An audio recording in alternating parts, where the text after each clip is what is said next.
नमस्कार, स्वागत है आपका जनगणमन 24/7 पर, जो कि मेरा यूट्यूब चैनल है। आप उसे लाइक करें, सब्सक्राइब करें और इस समय की बड़ी खबर महाराष्ट्र में आज शिंदे के बारे में खबर आ रही है कि एकनाथ शिंदे आज जो बैठक होनी थी महायुति की, उससे नाराज होकर चले गए। वो अपने गांव रवाना हो गए हैं और महायुति की बैठक कैंसिल कर दी गई है क्योंकि भाजपा कैबिनेट पोर्टफोलियोज को लेकर अड़ी हुई है। अब सूत्रों के हवाले से जो बड़ी खबर आ रही है वो यही है कि महायुति के जो तीन बड़े नेता हैं, देवेंद्र फडणवीस, एकनाथ शिंदे और अजीत पवार, कल दिल्ली में वो शाम को अमित शाह से उनकी मुलाकात हुई थी। सब कुछ कहा कि बहुत सकारात्मक बैठक होगी, लेकिन आज अभी जो सूत्रों ने बताया है कि शिंदे सतारा में अपने गांव जा रहे हैं और उनके लौटने के बाद ये बैठक होगी। उनकी अचानक बनाई गई योजना से अटकलें लगने लगी हैं कि वो सरकार के गठन की बातचीत से वो नाखुश हैं। अब जो ये पता चल रहा है कि एकनाथ शिंदे को मुख्यमंत्री का फैसला भाजपा पर छोड़ने की जो घोषणा थी, उसमें उन्होंने कहा कि ये रास्ता तो साफ है, लेकिन वो सीएम के बाद डेप्यूटी सीएम शायद नहीं बनना चाहते। और भाजपा का फॉर्मूला है कि एक सीएम और दो डेप्यूटी सीएम। दूसरी तरफ जो उनके ही पार्टी के जो पोर्टफोलियोज हैं, उनको लेकर वो मंत्रिमंडल में ज्यादा जगह मांग रहे हैं, ज्यादा पोर्टफोलियोज मांग रहे हैं। और भाजपा का ये कहना है कि क्योंकि वो सबसे बड़ी पार्टी है, उसकी सबसे बड़ी जीत थी, तो उसके बाद वो ज्यादा बड़ी हकदार बनेगी। और अब इसको लेकर भाजपा के पास गृह विभाग और अजीत पवार की पार्टी एनसीपी के पास वित्त विभाग रहने की संभावना है। एकनाथ शिंदे की सेना को शहरी विकास और सार्वजनिक निर्माण विभाग मिलने की संभावना बताई जा रही है। सूत्रों ने यह भी कहा है कि जहां भाजपा को 22 कैबिनेट मंत्री पद मिलने की संभावना है, वहीं शिवसेना और एनसीपी को क्रमशः 12 और 9 विभाग मिलेंगे। तो आज एकनाथ शिंदे के उठ के जाने की जो ये खबर है, इसको कैसे लिया जाए, इसको कैसे समझे और इसका असर क्या अब पड़ने वाला है। इस समय हमारे साथ अनिल सिन्हा जी मौजूद हैं। अनिल सिन्हा जी वरिष्ठ पत्रकार, पॉलिटिकल कमेंटेटर मेरे साथ है। अनिल जी, आपका स्वागत है। आज जिस तरीके से एकनाथ शिंदे महायुति की बैठक कैंसिल हो गई, उस बैठक से वो बाहर चले गए, ये बताया जा रहा है वो अपने गांव चले गए। क्या कैबिनेट को ही लेकर वो अड़े हैं, कैबिनेट के पोस्ट को लेकर, या मामला कुछ और आपको लगता है? जी, अनम्यूट कर लीजिए अनिल जी, अनिल जी अनम्यूट। हाँ, देखिए, उनके पास बहुत ज्यादा ऑप्शंस नहीं है। बीजेपी ने एक मेजोरिटी के लगभग अपनी बना ली है और कुछ इंडिपेंडेंट्स भी चुने गए हैं। ज्यादा वो करेंगे तो उनकी पार्टी टूट जाएगी। उनका प्रॉब्लम दूसरा है। प्रॉब्लम ये है कि इवन बीजेपी में जो लोग के टिकट पर, देखिए 17 लोगों को टिकट दिया था बीजेपी ने अपने बाहर के कैंडिडेट्स को, मतलब अपने कैंडिडेट्स को दूसरे जगह से उतारा था। 12 थे शिवसेना शिंदे में और 5 थे एनसीपी में, जो कि शिवसेना थे बीजेपी के, लेकिन दूसरी पार्टी से चुनाव लड़ा हुआ। अब दिक्कत ये है कि अगर वो कुछ इधर उधर करते हैं तो वो तो है ही। अच्छा, उसमें से कुछ लोग चाहते होंगे कि बीजेपी उनको मिनिस्टर बना दे, तो मिनिस्ट्री का सबसे है ये। अब कोई क्वेश्चन नहीं है क्या कि वो बाहर जाएं यूटी से, और ये सब सारी नाराजगी है कि उनको जितनी सीटें मिल गई है उतनी उनकी उम्मीद उनको नहीं थी उतनी सीटों की। अब है क्या कि सबको एकोमोडेट नहीं करेंगे तो पार्टी चलेगी कैसे। तो ये प्रैक्टिकल मामला है, इसका कोई आइडियोलॉजी से सम्मान वगैरह जो कह रहे हैं वो सब का कहीं। तो ये जो नाराजगी के साथ ये जो बाहर चले गए, क्या ये एक पॉलिटिकल पोस्चरिंग एकनाथ शिंदे अपने कार्यकर्ताओं को एकजुट रखने के लिए कर रहे हैं, अपने पार्टी के लीडर्स को एकजुट करने के लिए कर रहे हैं? क्योंकि अब तो संभावना ये भी है कि भाई उनकी पार्टी अगर टूटनी होगी तो फिर बहुत लोग बीजेपी में चले जाएंगे, कुछ अजीत पवार की पार्टी ज्वाइन कर सकते हैं।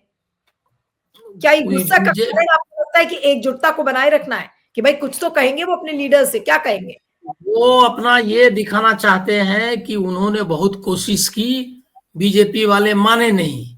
लेकिन ये बात, और इसके लिए ये भी कहा जा रहा है कि वो मंत्रिमंडल में शामिल नहीं होंगे, क्योंकि वो दूसरे लोग किसी को नॉमिनेट करेंगे, वो शामिल नहीं होंगे, ताकि लोग उनको ये ना कह पाए उनके लोग कि भाई अपने तो चले गए और हमको छोड़ दिया। तो वो कोशिश कर रहे हैं कि अपना पार्टी, असल में है क्या कि एक बड़ी पार्टी को उन्होंने तोड़ दी और उस पार्टी से बाहर आ गए। बाहर आके अब उस लीडरशिप को संयोग की बात नहीं है, जो भी मैनिपुलेशन हुआ चुनाव से, उससे जीत भी गए इतनी सीटें।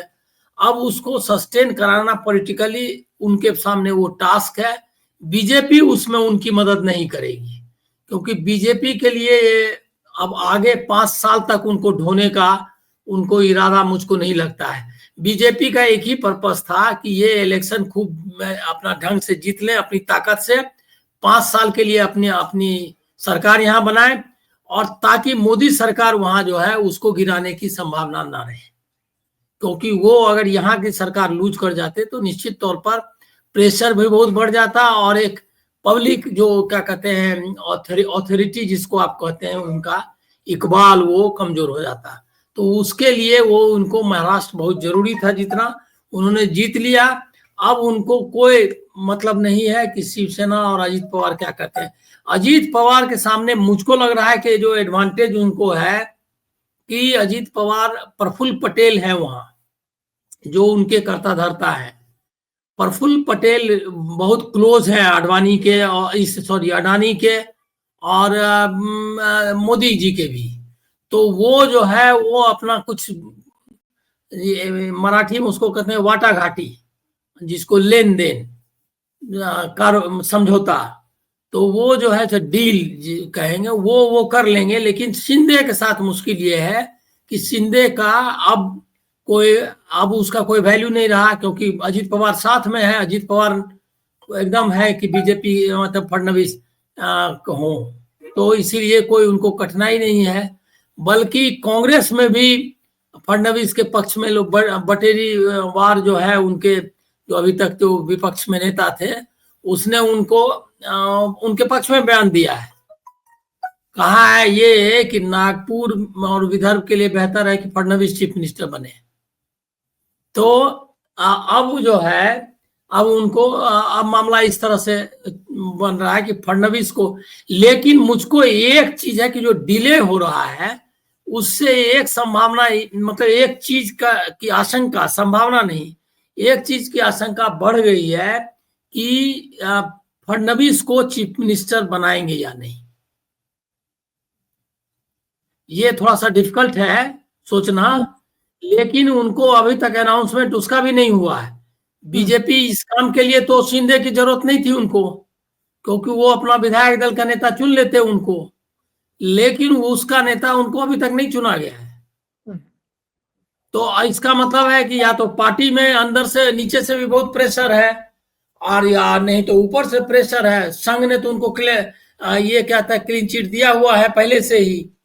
तो अब उसमें क्या खेल है अमित शाह का, इसको समझना मुश्किल है, क्योंकि पिछले बार भी ऐसा ही हुआ था कि ये खबरें यही आ रही थी कि भाई अमित शाह चाहते हैं कि देवेंद्र फडणवीस दिल्ली ना आए, क्योंकि अमित शाह के जो अरमान है पीएम बनने के, वो उसमें रोड़ा अटका सकते हैं। इस वजह से उनको मुख्यमंत्री बनाकर महाराष्ट्र में रखना ही ठीक है।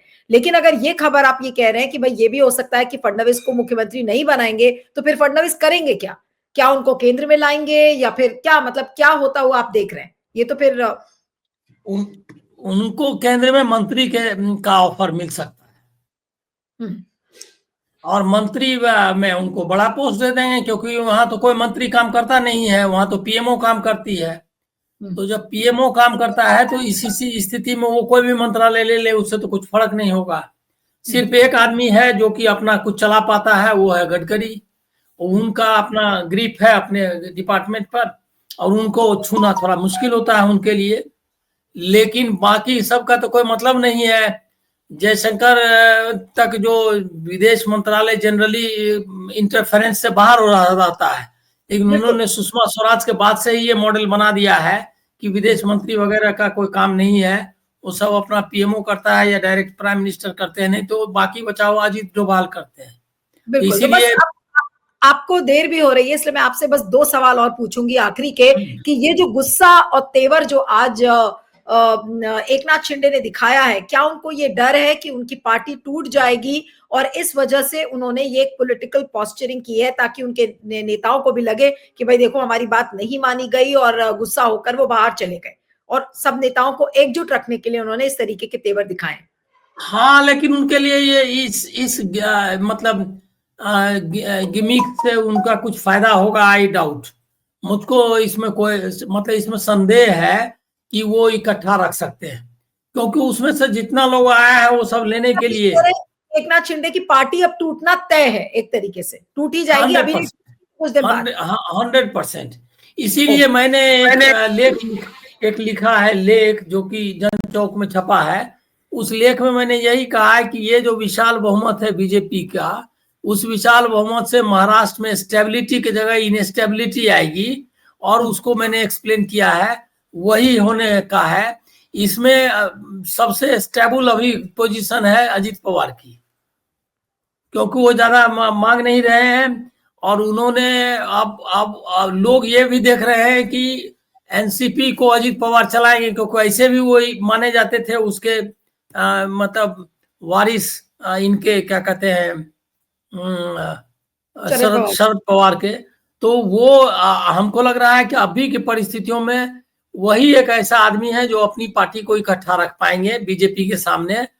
बाकी पार्टियों में कम से कम शिवसेना जो है की पार्टी, मतलब इनकी शिंदे की पार्टी का तो बहुत मुश्किल है टिकना। और अगर अजीत पवार भी कोई एक्सट्रीम स्टेप लेंगे तो उनकी भी पार्टी टूट जाएगी। प्रफुल्ल पटेल ही खुद उस पार्टी तोड़ देंगे, क्योंकि वो पूरी तरह सुन के। हाँ, लेकिन अगर फडणवीस को मुख्यमंत्री नहीं बनाया जाता तो फिर महाराष्ट्र में क्या भूचाल आप देख सकते हैं बीजेपी के अंदर, क्योंकि ये मामूली खबर नहीं होगी कि अगर देवेंद्र फडणवीस को नहीं बनाया गया। सबको पता है ये मैंने जो डेवलपमेंट्स हुए हैं कि इसमें क्वेश्चंस एज ए जर्नलिस्ट जो आपका दिमाग काम करता है, कोई इंफॉर्मेशन की बात नहीं है इसमें। एज ए जर्नलिस्ट की अगर उनको फडणवीस को चीफ मिनिस्टर बनाना था तो इतनी देरी क्यों हो रही है? इसका मतलब बीजेपी में भी पावर फडणवीस के हाथ में पूरी तरह देने के लिए नहीं तैयार है। और अगर ये भी संभावना है, मतलब मैं ऐसे मतलब एज ए जर्नलिस्ट इतने साल का अनुभव है, उसके आधार पर मैं लाउड थिंकिंग कर रहा हूं कि अगर as a journalist, as a कहते हैं, अगर सीएम बनते भी हैं वो, तो हो सकता है कि होम मिनिस्टर किसी और को बनाया जाए। यानी तो जो डिप्टी चीफ मिनिस्टर अगर ना भी बनाए तो होम मिनिस्ट्री किसी बीजेपी के किसी दूसरे नेता को मिल जाए। वही मॉडल होगा कि मुख्यमंत्री बीजेपी अपने चॉइस का बनाएगी, और जो रिमोट कंट्रोल है वो दिल्ली से होगा, जैसे हर राज्य में होता है, चाहे वो राजस्थान हो, चाहे छत्तीसगढ़ हो, चाहे कोई भी राज्य। फडणवीस देखिए क्या है, रिजल्ट अनएक्सपेक्टेड आ गए, बहुत सारे कैंडिडेट्स जीत करके आ गए। अब फडणवीस मतलब अब सरकार बनाने में कोई बहुत अमित शाह को मशक्कत करने की जरूरत नहीं रह गई। तो अब ऐसी स्थिति में उनको अगर कद छोटा करना, जो छोटा कर दिया था ऑलरेडी, तो अगर कद छोटा करना है तो कुछ ऐसा काम करना है जिसकी वजह से उनका थोड़ा साइज कम हो, और उनकी साइज, और दिल्ली भी नहीं ले जाना है मतलब अध्यक्ष के रूप में वगैरह। विनोद तावड़े के साथ काम किया इन्होंने, विनोद तावड़े की इन्होंने पूंछ काट दी, क्या कहते हैं, फडणवीस के गुट ने। तो अब उनको एक कोई और नया मोहरा ढूंढना है। अब वो कौन हो सकता है? बावनकुले भी हो सकते हैं। मतलब अब इसको आप समझिए कि वहां भी ओपन एंडेड गेम है, ये चीजें क्लोज नहीं हुई है। बिल्कुल बिल्कुल। चलिए, आपका बहुत बहुत शुक्रिया Anil ji, thank you so much for joining. Thank you.